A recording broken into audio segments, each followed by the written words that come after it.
오늘 말씀은 예수님이 베드로와 처음 만나시고 베드로를 제자로 부르시는 내용입니다. 이 말씀은 오직 누가복음에만 이와 같이 자세하게 기록되어 있습니다.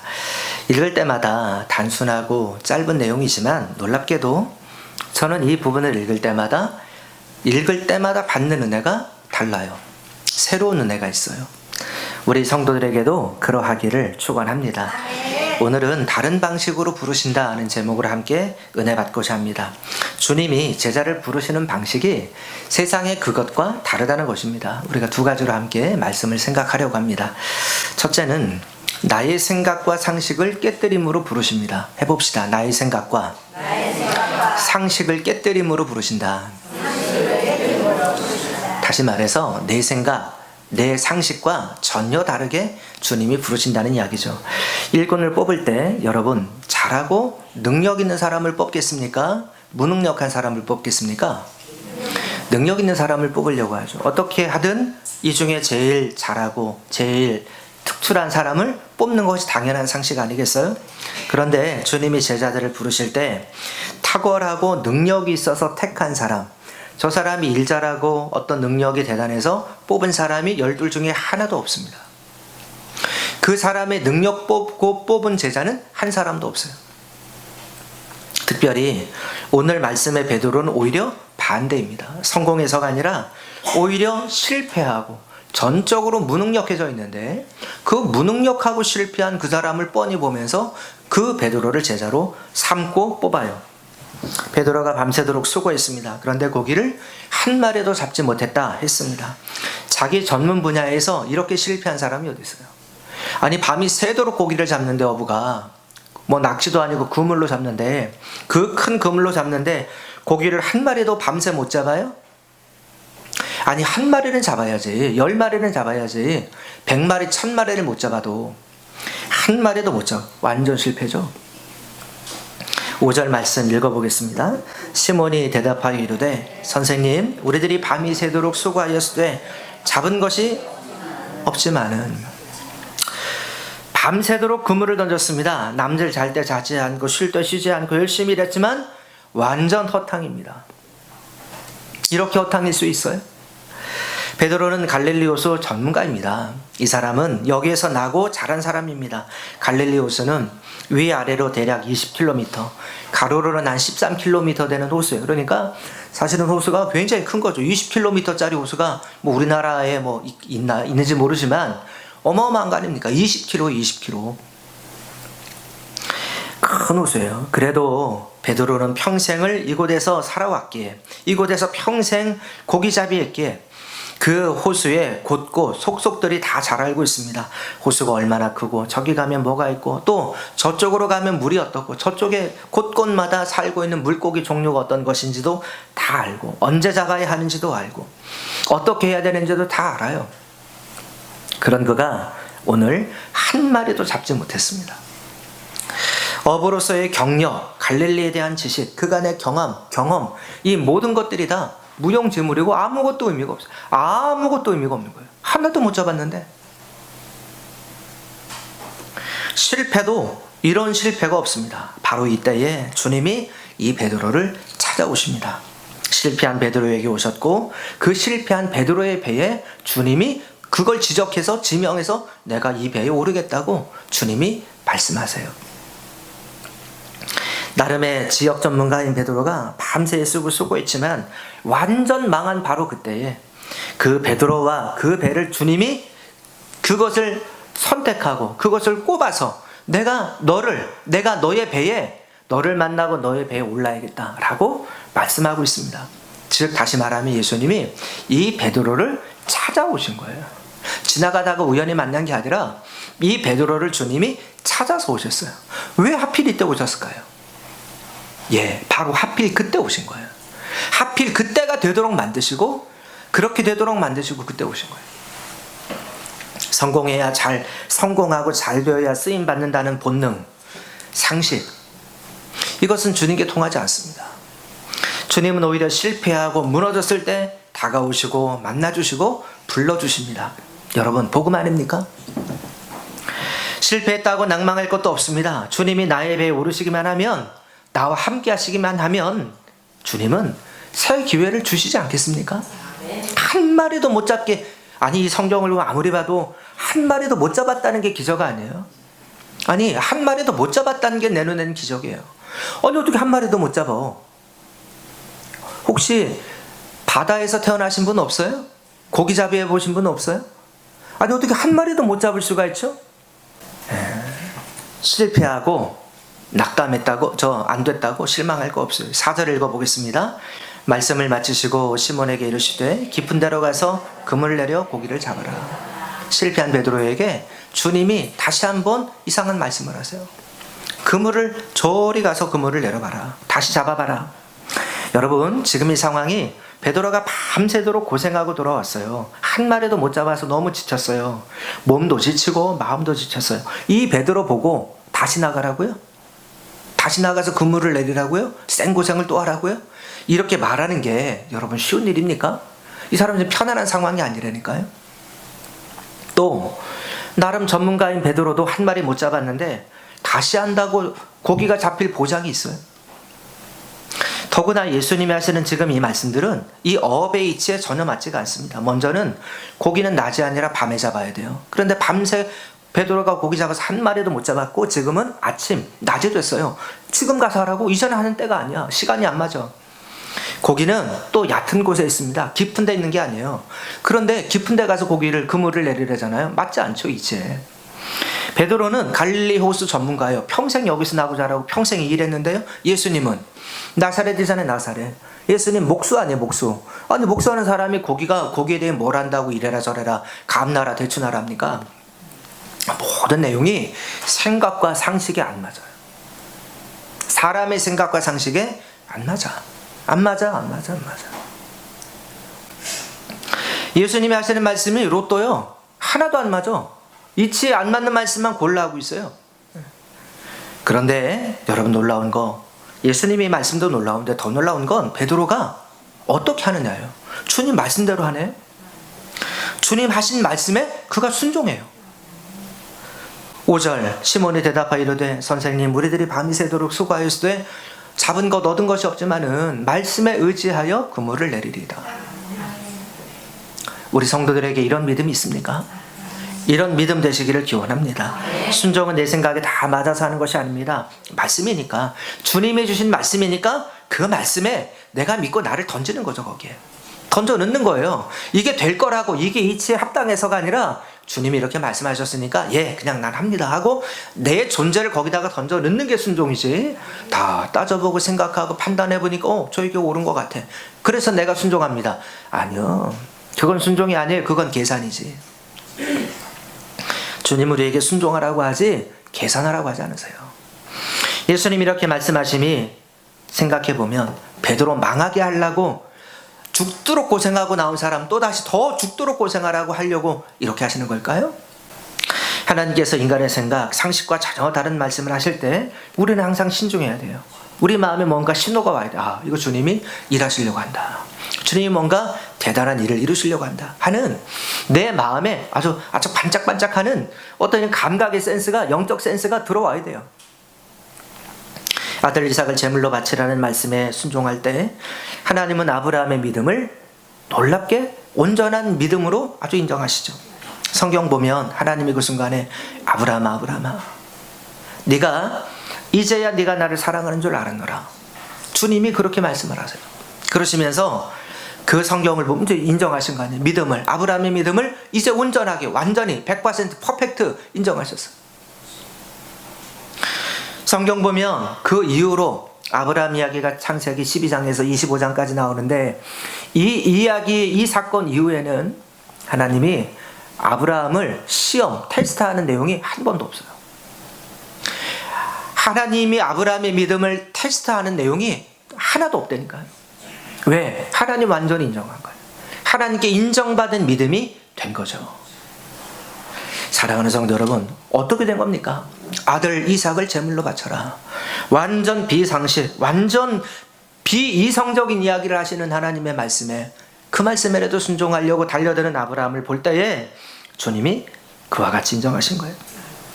내가 잡은 것이 없지만은 말씀에 순종하여 그물을 내리겠습니다. 그물을 내리러 가겠습니다. 여러분, 그 결과가 어떻게 됩니까? 6절 읽어볼까요? 그렇게 하니 고기를 잡은 것이 심이 많아 그물이 찢어지는지라. 기적이 일어났습니다. 그물이 찢어질 만큼 고기가 잡혀지게 되었어요. 아멘을 해야죠, 이때는. 할렐루야. 자기가 아니라고, 자기가 베드로가 아니라고 아멘해라. 이때는 아멘을 막 아멘 하면서 아멘 하면서 해야지. 아멘. 성도 여러분, 헛수고하고 허탕하는 일이 누구에게나 있습니다. 믿음 좋은 사람에게도 오고 믿음 약한 사람에게도 그런 일은 있어요. 사업에도 직장에도 건강에도 가족에게도 옵니다. 빈 그물에 탄식을 들을 때가 어디 한두 번입니까? 그런데 바로 이때에 하나님 백성은 기억해야 합니다. 우리 주님이 나의 생각과 나의 상식을 깨뜨리면서 나를 하나님의 사람으로 제자로 부르신다는 것을, 내 생각 같지 않은 어려움이, 이 불편함이 나를 더 값지게 하려는 하나님의 부르심일 수 있다는 것을 우리가 생각해야 되는 거예요. 할렐루야. 혹시 이걸로 하나님 나를 부르시는 거는 아니야? 혹시 이걸로 하나님이 지금 나에게 뭔가 말씀하고 계시는 거는 아니야? 여러분, 시간이 지나고 그 믿음으로 그 일들을 받아들이는 사람은 시간이 지나고 그 순간이 다 지나가잖아요. 이후에 반드시 그 일을 통해서 하나님이 이 사람에게 행하려고 했던 어떤 뜻과 계획이 있어요. 이 일들을 통해서 이 사람이 어떤 일들이 이루어지고 또 다른 일들이 만들어지게 하는 계기가 되고 발판이 되게 하는 씨앗이 되게 하신다고요. 내 생각 같지 않은 어려움, 불편함, 그때마다 내 생각, 내 상식과 달라도 하나님의 부르심이다, 하나님의 일하십니다, 믿고 받는 여러분 되시기를 축복합니다. 둘째로 땅에서 떨어지게 하심으로 부르십니다. 해볼까요? 땅에서 떨어지게 하심으로 부르신다. 오늘 말씀에서 한 가지 더 주목할 부분이 있어요. 3절입니다. 읽겠습니다. 예수께서 한 배에 오르시니 그 배는 시몬의 배라. 육지에서 조금 떼기를 청하시고 앉으사 배에서 무리를 가르치시더니, 자, 무슨 소리냐? 말 그대로예요. 예수님이 배에 오르시면서 베드로의 배에 오르시고 다 대놨을 거 아닙니까? 접안을 했을 거 아니에요. 그 배를 좀 떼라는 거예요. 떨어지게. 그러니까 육지에서 좀 떨어지게 하시고 거기서 서서 말씀하시는 거죠. 거리를 두고 있어요. 배와 육지.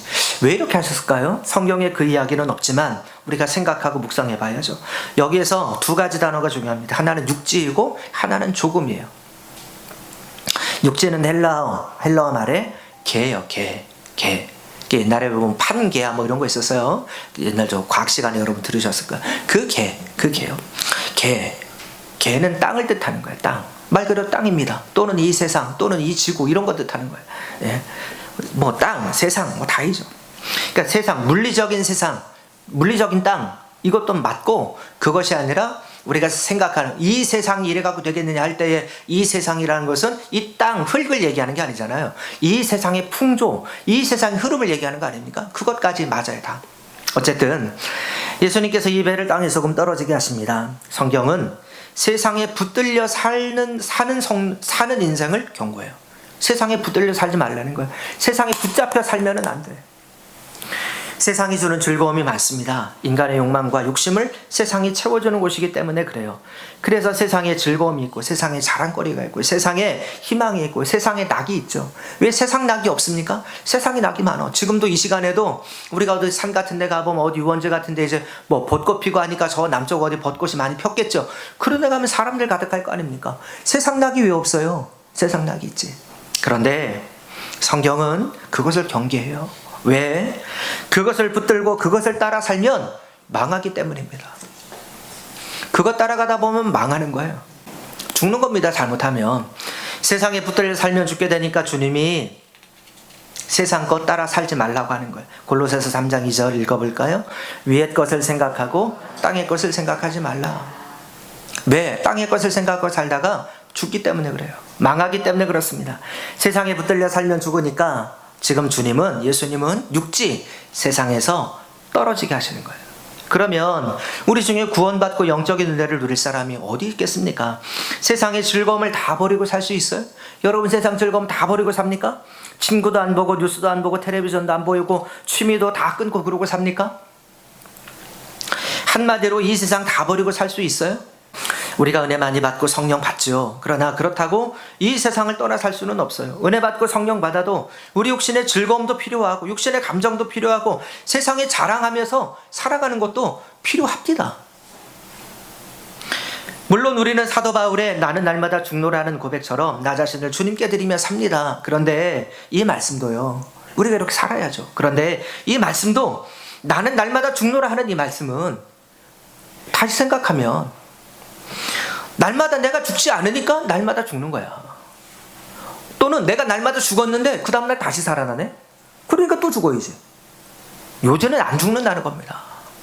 죽을 때까지, 영원히 죽을 때까지 안 죽어. 그래서 세상과 육신에서 우리 인생이라는 것을 완전히 떠날 수 없다는 겁니다. 우리가 육신을 입고 살아가는 동안에는 우리 몸이 육신이기 때문에 육신적인 것들이 항상 그림자처럼 우리 가운데 함께 하잖아요. 오늘 교회 오셔서 회개기도 하셨어요? 안 하셨어요? 좀 하세요. 회개기도. 다 의인들만 오셨나 봐. 다 죄 하나 없어. 교회 오시면 하나님, 지나간 한 주 동안 제가 이런 죄 많이 짓고 살았습니다. 용서해 주세요. 기도하는 겁니다. 기도 조용히 먼저 와서 회개 기도하죠. 그리고 다음 주에 오면 또 해. 그리고 그 다음 주에 오면 또 하고. 나도 안 하고 싶어요. 그냥 죄 안 짓고 안 하고 싶은데 그래 우리 늘 하고 살아요. 왜? 그것이 인간이니까. 여러분, 예수님은 오늘 말씀 보면 우리의 이런 모습을 알고 계신 거예요. 그래서 오늘 말씀에 그 배는 시몬의 배라 육지에서 조금 떼기를 청하시고, 그 배를 떼기를 청하시는데 조금이래, 조금. 그래서 하나는 육지라는 단어가 중요하고 또 한 단어가 조금이에요. 조금. 많이가 아니야, 조금. 주님은 우리가 아예 떠나는 것을 불가능하다는 것을 아세요. 그래서 육지에서 떨어지기는 떨어지되 조금 떨어져라. 조금 떨어지자. 조금만 떨어져라. 여기에서 조금이라는 헬라어 말은 올리고스라는 말입니다. 조금, 약간이라는 뜻이에요. 영어 성경에 little이라고 되어 있어요. 아주 조금만 떨어져라. 많이 아니야. 너희들이 많이 떨어지는 거 못하는 거 알아. 그래, 조금만 떨어져. 그리고 이 조금이라는 말에는, 이 올리고스라는 말에는 이렇게 거리적으로 조금이라는 뜻이 있어요. 그런데 또 동시에 공간적으로 그런 조금이라는 뜻과 함께 시간적으로 잠깐이라는 뜻도 있어요. 그러니까 다시 말하면 여기서 조금 떨어졌다는 얘기는 이 배가 영원히 떨어질 수는 없죠. 조금 있으면 다시 땅에 붙어야 되잖아. 그러나 잠깐이라도 좀 떨어지자. 우리가 세상과 영원히 끊어질 수 없어요. 그러나 잠깐이라도 단절되는 것이 필요합니다. 할렐루야. 오늘 주일입니다. 자, 여러분, 주일 성수한다고 얘기해요. 주일 성수, 주일을 거룩하게 지킨다. 이게 뭐예요? 잠깐 단절하는 거야. 우리가 일주일 동안 내내 세상 속에서 정신없이 살았지만 내가 주일만큼은 하나님 안에서 모든 것을 뒤로하고 잠시 세상과 단절하고 내가 주님 앞에 특별한 시간을 삼는 거죠. 오늘 11조임을 드리셨잖아요. 11조도 단절입니다. 하나님의 말씀을 따라서 이것이 분명 나의 이름으로 들어온 소득이지만 그 중에 내가 일부를 이걸 하나님이 나에게 주신 것이 끊고 하나님께 돌려드리는 거예요. 이것이 왜 그렇게 합니까? 내 능력으로 온 것 같아도 아니다. 하나님이 내게 주신 것이다 라는 것을 나의 믿음으로 고백하는 거죠. 끊는 겁니다. 그 신앙에는 반드시 이런 끊는 게 필요해요. 우리가 세상하고는 조금씩 떨어질 수 있기를 기원합니다. 안 떨어지려고 그래, 우리가 근본으로. 그러니까 조금씩 내가 떼야 돼. 조금씩 내가 떨어져야 돼요. 조금씩 거리를 둬야 돼요. 그 습관을 잘 할 수 있는 우리 성도들이 되어지기를 주님 이름으로 축원합니다. 그래서 항상 일정 거리를 조금씩 떼어놓는 훈련을 하잖아요. 그러면 내가 세상과 조금씩 한 걸음 떨어져도 당황하지 않아요. 세상하고 내가 조금 한 걸음 멀어져도 내 마음이 막 위협을 느끼지 않아요. 훈련이 돼 있으니까. 대신에 내게 주시는 그 뭔가 불편함 속에서 주시는 하나님의 새로운 소망, 하나님의 새로운 능력, 하나님의 새로운 우리를 향하시는 이 힘이 우리를 붙잡고 우리를 견고하게 만들어 주시죠. 우리 하나님의 사람으로 날마다 성장하고 이렇게 우리가 조금씩 하나님의 부르심을 받아 주님의 사람으로 깊어져 가고 또 세워져 가는 우리 서울교회 성도들 다 되시기를 주님 이름으로 축원합니다.